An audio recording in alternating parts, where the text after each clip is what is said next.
Welcome welcome welcome, स्वागत है आपका एक और नए वीडियो में। सवालों के जवाब दूंगा जो आपने मेरे YouTube वीडियोस में कमेंट करे हैं।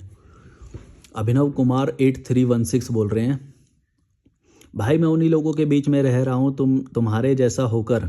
यह अत्यंत कठिन है पर मुझे मज़ा आता है इसी में। न शादी किया हूँ और सिर्फ सच सच बोलता हूँ सबके मुंह पर, नतीजा सबका विरोध एक साथ झेलता हूँ। हाँ, इन्जॉय करो भाई, पर इन्जॉय कर रहे हो तो अब क्या ही बोलें। कभी भी कोई भी व्यक्ति ये बोल दे ना कि भाई तुम इन्जॉय कर रहे हो तो तुम कुछ नहीं बोल सकते उसके आगे।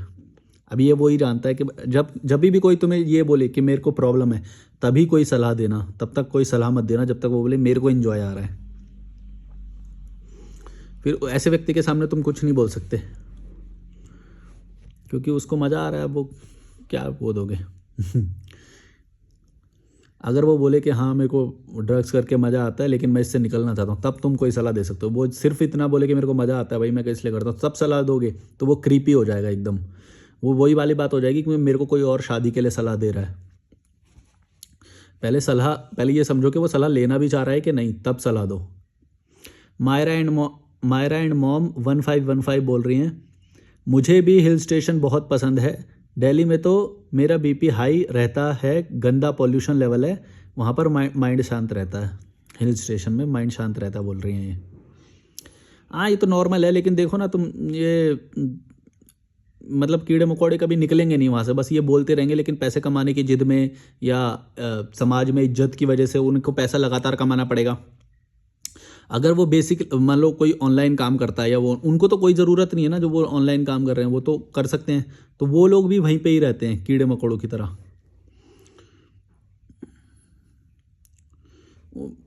बल्कि मैं मानता हूँ कि किसी को अपना घर लेने की भी ज़रूरत नहीं है, तुम रेंट पे रहो। मैंने जैसे हॉस्टल बुक किया, यहाँ पे 125 रुपये का हॉस्टल बुक किया मैंने ऋषिकेश में। अभी तो मैं वैसे चंबा में हूँ, चंबा उत्तराखंड में हूँ।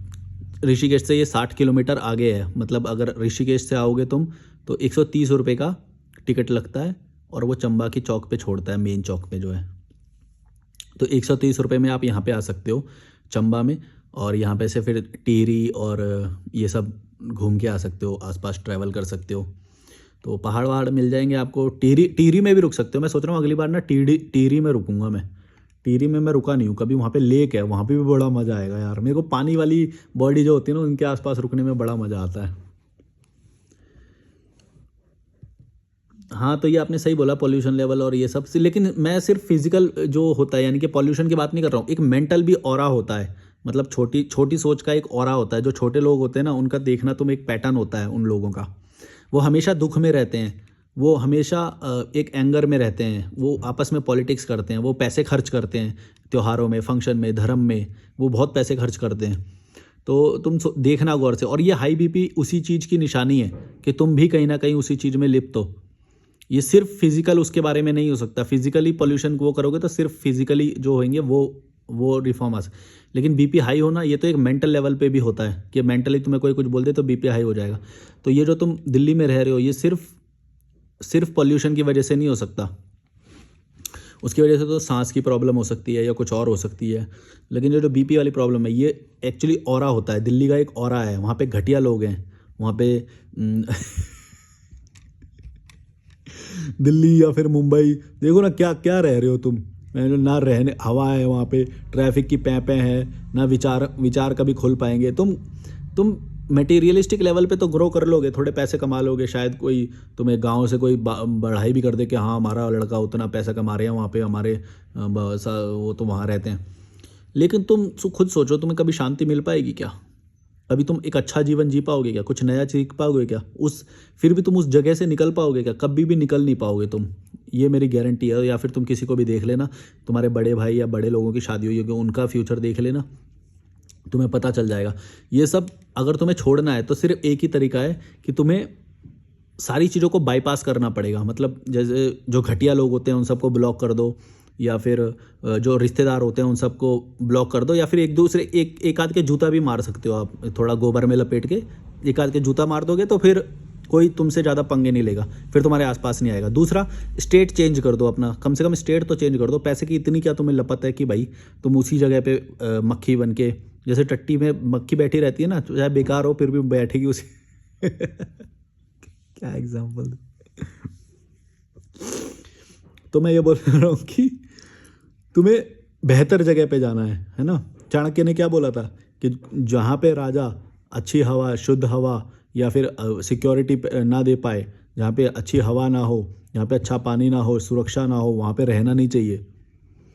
लेकिन ये उस वक्त के लिए था, आज के लिए थोड़े और लेवल बढ़ जाएंगे। जो भी ज़रूरी चीज़ें हैं वो सारी होनी चाहिए भाई, वाईफाई भी होना चाहिए, अच्छी लोग भी होनी चाहिए, एक मेंटल ऑरा भी होना चाहिए, क्योंकि उस वक्त ऑरा की वो बात ज़्यादा शायद नहीं थी, इसलिए उन्होंने बस 2-3 चीज़ों को इंक्लूड किया। अब हमें बढ़ानी पड़ेंगी, क्योंकि पुराने लोगों की सारी बातों को हम वैसे ही नहीं ले सकते ना, उसमें उसमें ऑल्टरेशन भी हमें करना पड़ेगा।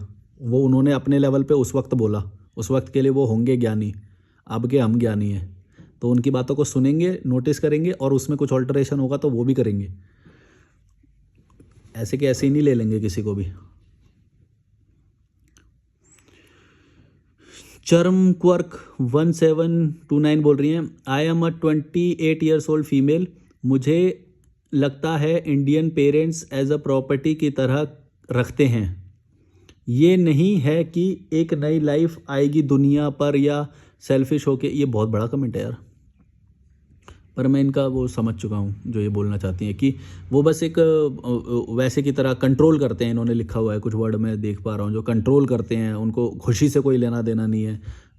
तो ये बोल रहे हैं नौकरानी बनाते हैं और फ्री की मेड मिल जाए, सेक्स स्लेव मिल जाए, ये सब लिखा हुआ है इन्होंने फ्री में। ये तो कंट्रोल करने का ये सब है। मतलब आज़ादी के बारे में बात कर रहे हैं कि कंट्रोल करते हैं ये लोग, आज़ाद नहीं छोड़ते। तो इसमें प्रेम कहाँ से आया, ये बोलना चाह रही हैं कि प्यार का मतलब कंट्रोल करना नहीं होता, कि धार्मिक परंपराओं के नाम पे कंट्रोल कर रहे हैं वो सब।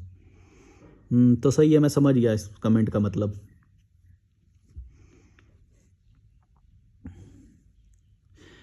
जुबेर अहमद बोल रहे हैं, मेरे सारे रिश्तेदार नॉर्थ ईस्ट दिल्ली में रहते हैं, जबकि हम पश्चिमी उत्तर प्रदेश में रहते हैं। वो मेरे पापा को वहाँ आने के लिए सलाह देते हैं और अपने प्लॉट की कीमत बता के फ्लैक्स मारते हैं।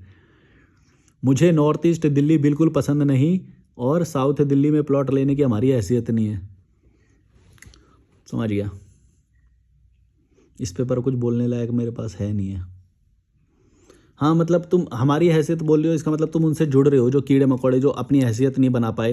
तुम्हारे माँ बाप का एक्चुअली ये काम था कि वो तुम्हें अच्छे एनवायरनमेंट में पैदा करें, लेकिन अगर उन्होंने पैदा कर दिया और वो भी कोई सिक्योरिटी ही नहीं है अच्छे एनवायरनमेंट की, तो फिर तुम्हें अपने माँ बाप की गर्दन पहले पकड़नी चाहिए कि जब तुम एक अच्छा मोहल्ला अफोर्ड ही नहीं कर सकते थे तो तुमने पैदा क्यों किया। सबसे पहले तो रिक्वायरमेंट ये आती है कि भाई अच्छे मोहल्ले में सेटल हो जाओ, इतनी औकात बना लो पहले कि बच्चे जब पैदा हों तो वो अच्छी हवा में सांस लें, अच्छे लोगों के बीच में रहें, हाँ, थोड़ा सा एक क्वालिटी ऑफ लाइफ को फील कर पाएँ। लेकिन तुम्हारे माँ बाप ने तो पैदा कर दिया, तो सबसे पहले उनकी गुद्दी पकड़ो अगर तुमको ये रियलाइजेशन आया है तो। क्योंकि तुम भगवान मानोगे या उनको मानोगे, जस्टिफाई करते रहोगे तो बात नहीं बनेगी, तुम कभी भी उनसे घृणा नहीं कर पाओगे। घृणा करना बहुत ज़रूरी है अगर तुम ये चीज़ समझ चुके हो तो, या फिर तुम्हें अगर उनसे बहुत प्यार है तो फिर तुम हमेशा ही रहोगे। इसे बोलते हैं मोह। जब किसी को किसी से मोह हो जाता है ना, मोह रहता है कि मम्मी पापा का या अपना खून या ऐसा कोई मोह रहेगा, तो फिर तुम दुख में रहोगे, उसी एरिया में रहोगे। और तुम्हें तो ये रियलाइजेशन भी है, मेरे को कमेंट से पढ़ के पता चल गया, रियलाइजेशन भी है कि वो बेकार मोहल्ला है। तो इसका मतलब ये है कि तुम वहीं पे ही रहोगे। लेकिन तो इसका रीज़न ये होता है मोह। जो हमारे 5 दोष होते हैं उसमें एक मोह होता है, जिसके कारण हम दुख झेलते हैं। काम, क्रोध, लोभ, माया, ईर्ष्या, अहंकार, ऐसे करके मैंने तो 5-7 मानता हूँ। कहीं पे 5 लिखे हुए हैं, कहीं पे 7 लिखे हुए हैं। उसमें एक जो मोह है वो तुम्हारे साथ मोह है जो दुख का कारण है। तो अगर तुम माता पिता से वो ईर्ष्या नहीं कर पा रहे हो, गलत होने के बावजूद भी गलत नहीं बोल रहे हो, तो अभी तुमको मोह है। इसकी वजह से तुम कभी भी उस एरिया से बाहर नहीं निकल पाओगे। जैसे मैं निकला हूँ, मैं उन लोगों से बाहर निकला हूँ क्योंकि उन लोगों की, माता पिता की नहीं बोल रहा, उन लोगों की वो जो और है पूरा, उनकी कीड़े मकोड़ियत को मैं समझ चुका हूँ कि वो नकली ढोंग करते हैं। वो जो नमाज पढ़ने वाला या फिर धर्म में पैसा खर्च करने वाला या फिर वो सब जो करते हैं, ये वो अंदर से नहीं, वो डरे हुए लोग हैं। वो सिर्फ पैसे के लिए या हमारा बस अच्छा बना रहा है इस चीज़ के लिए वो करते हैं। अंदर से वो स्पिरिचुअल या ऐसा कुछ वो नहीं होता है। तो ठीक है, मैं यही बोल रहा हूँ कि अगर तुम ये सारी बातें समझ चुके हो तो तुम्हें वो चीज़ एक्सेप्ट करनी पड़ेगी और वो बोलनी पड़ेगी। तब उनसे घृणा महसूस होगी, तब तुम उनसे निकल पाओगे। अगर तुम घृणा नहीं महसूस करोगे, मुँह में ही रहोगे और तुम उससे जस्टिफाई करते रहोगे कि जिसको जैसा मिला वही तो हमें माता पिता उतना ही तो हमें दे पाएंगे, तो उतना भी हमारे लिए ठीक है, बेयर मिनिमम में भी सेटिस्फाई हो जाओगे, तो फिर आगे कैसे बढ़ोगे? तुम कभी आगे नहीं बढ़ पाओगे, छोड़ नहीं पाओगे उस मोहल्ले को, अपने घर वालों को।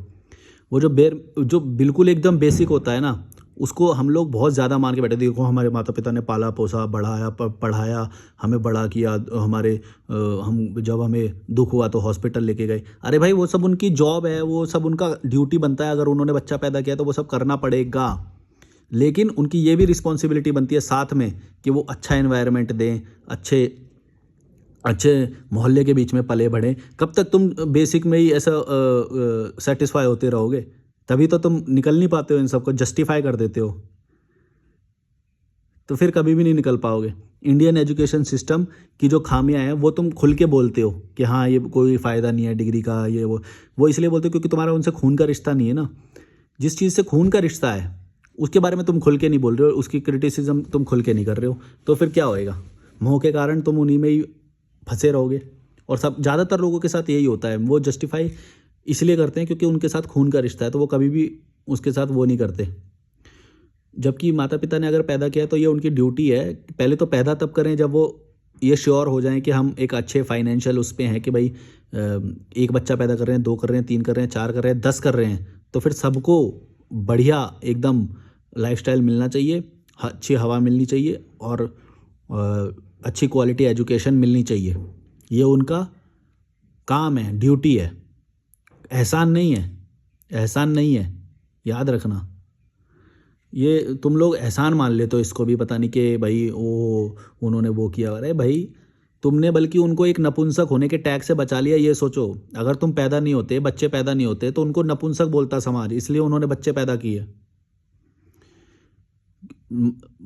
तुम्हारी मम्मी को बांझ बोलता समाज और तुम्हारे पिता को नामर्द बोलता। अगर 1 साल के अंदर बच्चे पैदा ना होए ना, मुंह छुपाते हुए फिरते हैं ये लोग, डॉक्टर के क्लिनिक भागते हैं ताकि बच्चा पैदा हो जाए। क्यों? क्योंकि समाज में इज्जत नहीं मिल रही, कि बांझ बोल रहे हैं, कि नामर्द बोल रहे हैं, नपुंसक। तो फिर उस चीज़ का टैग हटाने के लिए वो तुमने हेल्प करी है उनको, तुमको उन चीज़ के तो बल्कि ज़्यादा पैसे लेने चाहिए उनसे, कि तुम ज़्यादा डिज़र्व करते हो कि वो टैग तुमने हटा दिया उनके सर से। ये सोचो, वरना है किसी भी कपल में हिम्मत की शादी कर ले और 1 साल तक पैदा ना करे बच्चे? है हिम्मत? समाज उसे नोच के खा जाएगा। फिर तुमने पैदा हुए और उनको माँ बनाया तुमने और एक बाप बनाया, फिर उनकी ये समाज के में इज्जत बनी। ये तो तुमने उनकी हेल्प करी है। ये मत सोचना कि उन्होंने तुम्हारी सोचू पोटी साफ करी है।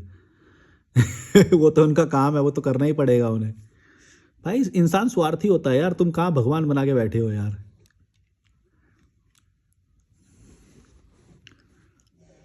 और अगर बनाना है तो फिर बनाओ, फिर तुम्हें ये सब झेलना भी पड़ेगा। देखो मैं ये बोल रहा हूँ कि तुम्हें अगर किसी की हेल्प करनी है, अपने माता पिता की बुढ़ापे में या हेल्प करनी है या कुछ भी करनी है, वैसे तो हेल्प भी करनी है तो मेरे ख्याल से 70 के आसपास करना। 70 से पहले किसी को पैसे वैसे मत देना, ना ही वो करना, क्योंकि उनको खुद कमाने चाहिए। तो वो लोग शादी में पैसे खर्च कर रहे हैं, वो लोग शादी में पैसा खर्च कर रहे हैं, त्योहार में पैसा खर्च कर रहे हो, तो फिर तुम हेल्प करना चाहते हो तो फिर तो तुम एक क्रिमिनल की हेल्प कर रहे हो। ये तो तुम्हारी मर्जी है कि तुम क्रिमिनल की हेल्प कर रहे हो। क्रिमिनल कौन है? कि जो बिना फालतू के पैसा खर्च कर रहा है, वो क्राइम ही है एक तरह का। जो अच्छी चीज़ में पैसा खर्च करके अपना एक वो कर सकता है, वो तो क्रिमिनल है। अब तुम क्रिमिनल की सहायता करना चाहते हो तो तुम्हारी मर्जी भाई। और तुम तो अपना खून बोल के तो क्रिमिनल की भी सहायता करोगे, तुम तो हर बार जस्टिफाई करने आ जाते हो। ज़्यादा बड़ा वर्ड हो गया ना क्रिमिनल। क्राइम की मतलब लीगल डेफिनेशन के क्राइम में नहीं आता, पर मेरी नज़र से मैं मानता हूँ कि भाई तुम अच्छा मतलब बच्चों को तो तुम नौकर बना रहे हो, बेटे को कुत्ता बना रहे हो, बेटी को नौकरानी बना रहे हो, और सारे पैसे कहाँ जला रहे हो? शादी में, त्योहार में, फंक्शन में, हैं, धर्म में। ये तो क्राइम है, किसी की ज़िंदगी बेकार कर रहे हो तुम। और सारे भारत के माता पिता देखो तो ज़्यादातर ऐसे ही निकलेंगे। तुम्हारे पास ना तो तुम्हारे पास एक अच्छा एनवायरनमेंट देने की औकात, ना तो तुम्हारे पास अच्छा खिलाने की औकात। 5 रुपए की रोटी का वो खिला देते हो तुम, ना फल फ्रूट खिला सकते, ना कुछ अच्छा खिला सकते। क्या खिला रहे हो? क्या बना रहे हो? सरकारी स्कूल में पढ़ा रहे हो? बुद्धि पकड़ो यार ऐसे माँ बाप को। कि तो 6-6 बच्चे पैदा कर रहे हो, 5 5 4 4, एक की औकात नहीं है, 6 6 बच्चे पैदा कर रहे हैं। वाह। और ऐसे लोगों को जस्टिफाई करते फिरते हो, माँ बाप भगवान ले ले, फिर भगवान कर ले, पड़ा रहेगा तू भी ऐसे ही उनके बीच में ही, कीड़े मकोड़ों के बीच में। जब तक गलत चीज़ को जब तक जस्टिफाई करोगे ना, तब तक तुम कीड़े मकोड़ों के बीच में ही रहोगे। एक बात याद रखना, गलत चीज़ से निकलने का एक ही तरीका है कि पहले उससे घृणा करो। अगर घृणा नहीं करोगे, घृणा ही नहीं है तुम्हारे अंदर, तो फिर जस्टिफाई करते रहोगे। उसके अंदर की खामियां, उसके अंदर के क्राइम्स तुम्हें दिखाई ही नहीं देंगे कि वो कितना गलत कर रहे हैं। करो जस्टिफाई, रहो साथ में, क्या बोलेंगे। तुमको भी तो डर है ना, तुमको डर ये है कि भाई बाहर कुछ कर ही नहीं पाएंगे हम। अरे अपने आप को कम आंकते हो, दूसरों के जूते चाटते हो, और क्या बोलेंगे तुम्हें। ऑल अबाउट लाइफ 6640 बोल रहे हैं, भाग जाओ सारे भाग जाओ, मैं भी भाग गई इस समाज के दकियानूसी रूल्स से। पटाखों की आवाज़ आ रही है। बहुत ही मज़ा आ रहा है अपनी आज़ादी में, single life is the awesome life. समाज में इज्जत समझा खिला के देते हैं क्या, समाज खिला के देता है क्या, ऐसा बोलना चाह रही हैं लड़की है। केशव 007 इन्फिनिटी बोल रहे हैं, कमाता नहीं हूँ फिर भी घर से दूर हूँ, अच्छा नहीं लगता वहाँ, अब क्या ही बोलूँ। जब मन किया जॉब की, जब मन किया जॉब की, जब मन किया छोड़ दी, ऐसे ही चल रहा है अभी तक, अब पता नहीं आगे क्या होगा मेरा। कुछ नहीं होगा भाई, लाइफ छोटी है, 300-400 साल नहीं है तुम्हारे पास, छोटी सी लाइफ है, अच्छा जियो। और जब तक ये बस कोशिश करो कि तुम्हारे पास अगले 1 साल तक खाने के लिए पैसे रहें, या 6 महीने तक पैसे रहें, 4 महीने तक पैसे रहें, बस खाने के लिए। घर के लिए मत सोचना कभी भी। घर के लिए तो तुम रेंट पे रहोगे, किराए पे रहोगे, ट्रैवल करोगे, वॉलंटियर करोगे, कुछ कमाओगे, घूमते रहोगे, सही है। रेंट पे रहोगे, सही है। कभी कभी दोस्त के घर भी रहोगे, मैं तो सब्सक्राइबर लोगों के घर पे भी रहता हूँ।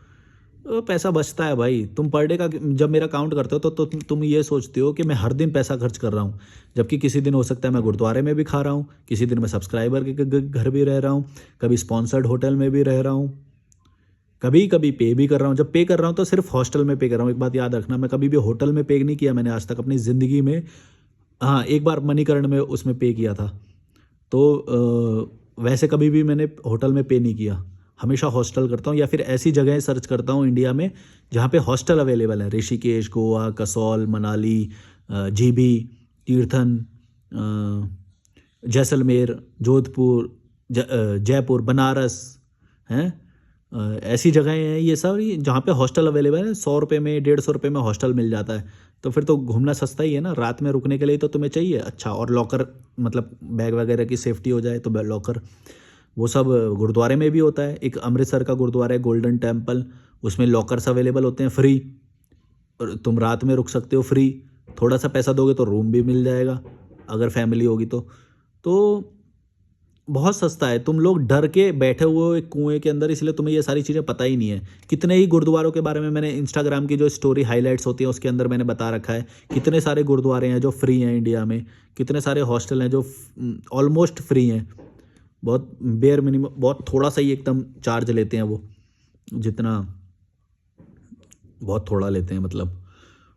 पर हॉस्टल में फूड का कॉस्ट बहुत ज़्यादा हाई होता है। तो अगर ये 2 कॉम्बिनेशन आपको जहाँ पे भी मिल जाएं, यानी कि हॉस्टल हो और गुरुद्वारा हो, तो वहाँ पे आपका एकदम ऑलमोस्ट फ्री हो जाएगा। क्योंकि हॉस्टल में आप रहो, गुरुद्वारे में कभी कभी खाने चले जाओ, जैसे मणिकर्ण हो गया या फिर अमृतसर हो गया, यहाँ पे आप घूमने जाओ, आपका कोई पैसा ही नहीं लगेगा। एक हेमकुंड साहिब की यात्रा होती है जो 6 महीने होती है, 1 साल में 6 महीने होती है। वो हेमकुंड साहिब की यात्रा में तो पूरा फ्री है, गुरुद्वारे पूरा आपका खाने पीने रहने का सब कुछ करते हैं। तो वो यात्रा कर सकते हो आप, उसमें वैली ऑफ फ्लावर्स भी हो जाएगा आपका। तो घूमना बहुत सस्ता है यार। तुम लोग बिना फालतू के आडंबर बना के बैठे हो कि घूमना महंगा है या वो सब। मैं कितना एजुकेट किया, 5 साल से मैं ये बात बता रहा हूँ कि जब मेरे को ये बात समझ में आई थी, मैंने यही सोचा था कि सबको मैं ये बात बताऊँ कि घूमने के पैसे नहीं लगते भाई। मैं खुद डर रहा था जब पहले उसमें गया था, लेकिन 864 रुपीज़ खर्च हुए थे मेरे। उसमें मैंने 4 डेस्टिनेशन कवर किए थे, देहरादून, हरिद्वार, मसूरी और ऋषिकेश। और इसमें ट्रैकिंग भी कर ली थी मैंने, एक नीलकंठ की ट्रैकिंग, और नदी नहीं देखी थी मैंने कभी भी, तो नदी देखी मैंने। और मतलब गंगा जी देखी थी इसमें हरिद्वार और उसमें ऋषिकेश में। और झरना नहीं देखा था कभी, झरने देखे मैंने। पहाड़ नहीं देखे थे कभी, मसूरी में पहाड़ देखे मैंने। बहुत सही था यार, बहुत सही था। 864 कैंपटी फॉल भी देखा उसमें मैंने। 864 रुपीज़ दिल्ली टू दिल्ली का कॉस्ट बता रहा हूँ। दिल्ली से निकला और दिल्ली में घुसा, अपने घर नहीं, अपने घर से निकला और अपने घर में घुसा, उसका कॉस्ट बता रहा हूँ। 864 रुपीज़। तो खाने का कैसे हुआ, कभी गुरुद्वारे में खा लिया, कहीं पे कुछ खा लिया, या थोड़ा बहुत एक कुछ 10-20 रुपये का खा लिया, ऐसा ज़्यादा नहीं। इसमें कुछ खाना भी नहीं चाहिए ज़्यादा। ट्रैवल में जो बस का ट्रैवल होता है, जो पहाड़ का ट्रैवल होता है बस का, उसमें नहीं खाना चाहिए बिल्कुल, बहुत थोड़ा सा खाना चाहिए। लेकिन ट्रैकिंग में खाना चाहिए, ट्रैकिंग के लिए खाना रखना हमेशा।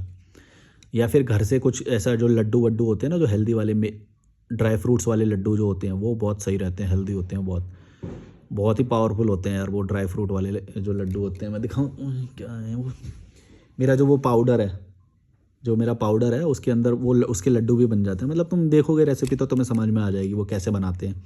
सारे ड्राई फ्रूट का चूरा कर लो, गुड़ या और घी और इन सब में वो फ्राई व्राई करके, और वो सब देख लो यूट्यूब पे मिल जाएगा। फिर उसके लड्डू बना दो, बस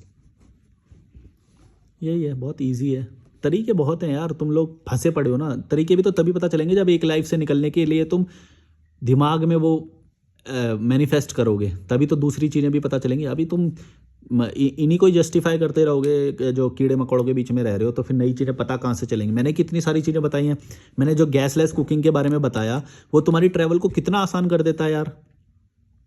तुम कई बार तुमने नोटिस करा होगा कि तुम डरते हो इस बात से कि भाई खाने का खर्चा भी तो होएगा। जब मैं बोल रहा हूँ कि गैसलेस कुकिंग में तुम्हारा कोई खर्चा है ही नहीं, तो फिर मैंने गैसलेस कुकिंग वाली वीडियो देखना मेरी, उसमें मैंने क्या वो बता रखा है कि तुम्हारा खर्चा होएगा ही नहीं, होएगा ही नहीं। गैसलेस कुकिंग के बारे में मैंने बताया, गुरुद्वारे के बारे में बताया, हॉस्टल के बारे में बताया, कितनी सारी चीज़ें मैंने बताई हैं। लिफ्ट वाला हिचहाइकिंग के बारे में वो तो करके दिखाता हूँ मैं तुम्हें लाइव। कैंपिंग टेंट के बारे में बताया, कैंपिंग टेंट कितना करके दिखाया मैंने। ये सारी चीज़ें ऐसी हैं जो तुम्हारे कॉस्ट को बिल्कुल जीरो कर देती हैं। मैं तो जीरो कॉस्ट पे किया है 4 साल ट्रैवल। अब तो मैं फिर भी थोड़ा बहुत खर्चा कर लेता हूँ, क्योंकि थोड़ा बहुत पैसा मेरे पास आ भी रहा है अब, और मेरे को चाहिए भी एक अच्छा एनवायरनमेंट वीडियो बनाने के लिए, तो फिर अब मैं थोड़ा बहुत कर भी लेता हूँ खर्चा। पहले नहीं करता था मैं, पहले एकदम 4 साल में बिना पैसों के घूमा हूँ, सोचो। तो क्यों, क्योंकि मैं वो समझ चुका हूँ कि भाई यहाँ पे रहूँगा तो मैं कीड़े मकोड़ों की तरह ही रह पाऊँगा। इनकी सोच बहुत छोटी है, जब तक इस सोच से नहीं निकलोगे तब तक आगे नहीं बढ़ोगे। पहले उस ऑरा से निकलना बहुत ज़रूरी है, बहुत ज़रूरी है। तुम ये नहीं बोल सकते, तुम जो ये अभी जो पीछे वाला कमेंट वाला बोला था कि मैं इनके बीच में रहता हूँ और मैं तो इनसे ही वो करता हूँ और इन्जॉय करता हूँ। अरे भाई तू वहीं पे रहेगा, कीड़े मकोड़ों की तरह रहेगा। अगर तू नहीं सोचेगा निकलने की तो नहीं निकल पाएगा, आगे नहीं बढ़ पाएगा। इसी में ही प्राइड महसूस करता रहेगा कि सेम थॉट वाला कोई मिल गया तो उसको तो वो कर रहा है कि देखो मैं तो अपने उनकी फाड़ता हूँ, उनके बीच में रह के उनकी फाड़ता हूँ। तो फिर करो जस्टिफाई। तुम कभी बेस्ट एनवायरनमेंट में कभी पहुँच ही नहीं पाओगे कि क्या होता है एक अच्छे एनवायरनमेंट में रहना, कीड़े मकोड़ों से दूर रहना, सबको ब्लॉक कर देना, क्या होता है, नए लोगों से, अच्छे लोगों से मिलना, नदी पे बैठना, झरने पे बैठना है, लाइफ को सरल बनाना, अच्छा खाना खाना, ये सब क्या होता है, मेंटल पीस के साथ रहना, इंजॉय करो बस। अभी तो फिर अगर तुम्हें कीड़े मकोड़ों की औकात ही नहीं समझ में आ रही, फिर उसको तुम अपने जो तुम्हारे साथ बैठ सकता है, तुम्हारी भी औकात उतनी ही है, बस ये याद रखो। सिंपल बात, अगर तुम्हें नहीं समझ में आ रही है, कीड़े मकोड़ों के साथ में बैठ रहे हो तो तुम्हारी भी औकात उतनी है। भले ही तुमको ये लग रहा हो कि तुम्हारी सोच उनसे ऊपर है, भाई तुम बैठ तो रह तो उन्हीं के बीच में रहे हो ना। नहीं समझ में आती तुमको ये बात। भाई देखो, जिनके साथ तुम बैठ रहे हो, रह रहे हो, उठ रहे बैठ रहे हो, और जहाँ पे वो खाना खाते हैं वैसे ही रह रहे हो, तो फिर तुम उस ऑरा में ही हो अभी भी। तुम ये नहीं बोल सकते कि तुम्हारी सोच उनसे ऊपर निकल, अगर सोच ऊपर निकल गई होती तो तुम एनवायरनमेंट बदल चुके होते। बस ये हो सकता है कि तुम उन अंधों में काणे राजे होगे, अंधों में काना राजा होता है ना, तो वो उसकी लाइफ थोड़ी सरल होती है, लेकिन हो तो फिर अभी भी वहीं पे ही ना। ये मत सोचना कि लाइफ पूरी सरल हो गई है या इसका कोई एंड नहीं होता, बल्कि मेरी लाइफ को मुझे लगता है मैं और सरल बनाता जाऊंगा। अभी देखना तुम, अभी भी कुछ मिस्टेक्स होंगी, कुछ ऐसी चीज़ें होंगी जो मेरे को बर्डन दे रही होंगी, मुझे क्या पता और भी इससे ज़्यादा मैं ईजी हो सकता हूँ।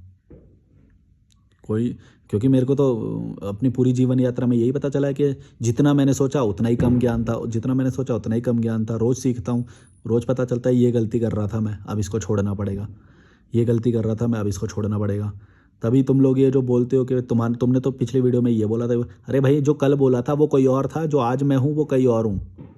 मैं रोज़ एक नया इंसान हूँ, रोज़ मेरे नए थॉट बदलते हैं। और बोलो, लाओ मेरे उठा उठा के पुराने वीडियो के, पहले मैंने ये बोला फिर ये बोला, घंटा घंटा मेरे घंटे पे सब कुछ।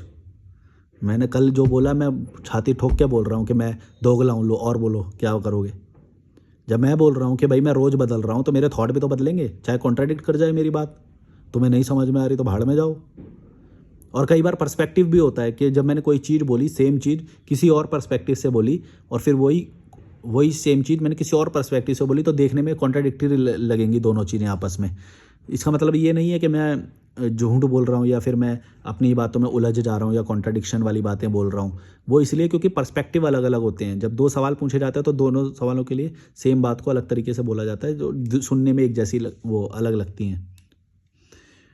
तो इसलिए अगर तुम्हें लग रहा है कि कॉन्ट्राडिक्टरी बात कर रहा हूँ या कुछ अलग बात बोलता था कल और आज कुछ कर रहा हूँ, तो भाई मैं चेंज हो रहा हूँ डेली। कल को मैं शादी भी कर लूँगा, कोई गारंटी नहीं। कल को मैं क्या खाने लग जाऊँगा, क्या नहीं खाने लग जाऊँगा, कोई गारंटी नहीं। कल को मैं कौन सा धर्म अपना लूँगा या सारे धार्मिक प्रोसीजर फॉलो करने लग जाऊँगा, कोई गारंटी नहीं। जब मैंने अपने आप को ही कोई गारंटी नहीं दे रखी तो तुम मेरी गारंटी तुम क्यों लेके बैठे हो। जब मैंने अपने ही दिमाग की कोई गारंटी नहीं ले रखी तो तुम मेरे कोई इमेज बना के क्यों बैठे हुए हो कि मेरे विचार नहीं बदल सकते। कोई भी बदलेगा, मेरी मर्जी। अभी 12 बजे बदल जाएंगे मेरे विचार, मेरी मर्जी। कीड़े मकोड़ो, बाय बाय।